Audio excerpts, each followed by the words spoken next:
they died under the anesthetic after he made the incision, then nonetheless, although the result was the same, it's positive karma because of the intention. And so moment to moment to moment, we are having intentions. When we speak, when we act, based on our thoughts. But because it's so quick, we don't usually even catch it. We don't even know what our intention is. So, in Burma, in these meditation centers, they start by whatever they want to do, whatever movement they want to make. First, they look and identify the intention. And then they say intending, intending, and then reaching, reaching, and they do it very, very slowly. And they watch the whole thing of how it all goes, and until they pick up the watch or whatever. But it's all done it's like playing a movie in slow motion.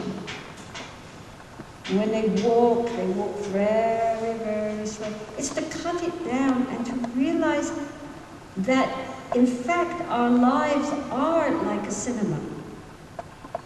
You know, if you go into a cinema, we'll deal with this more later, but if you go into a cinema and you see a movie, it's projected on the screen and it's all of a piece and it's all moving and it's very fast, and we're not conscious that actually what is happening are all these little individual frames moving very, very fast.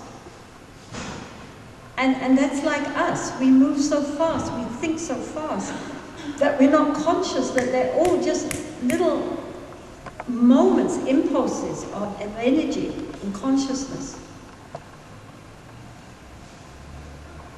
But because we are continually creating karma, it's very important to begin to see the process.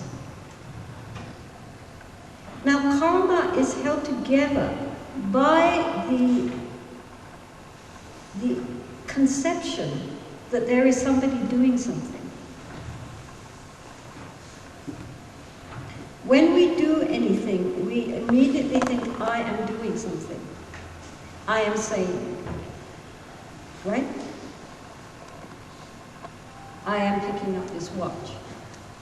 There's a sense within us of this I who is doing everything, who is the center of the drama.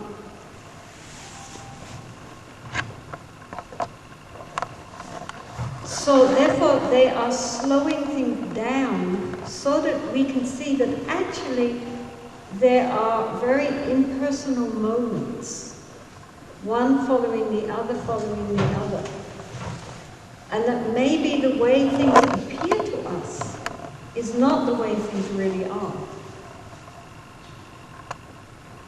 Now, as to karma, then, we have this feeling that everything which we do, we're doing it. And that sense of I doing something is like the thread in a mala. So that if we pull one thread along, all the other threads follow. And what is keeping all these threads following, one after the other, after the other, after the other, is this thread of an actor behind the action. Right?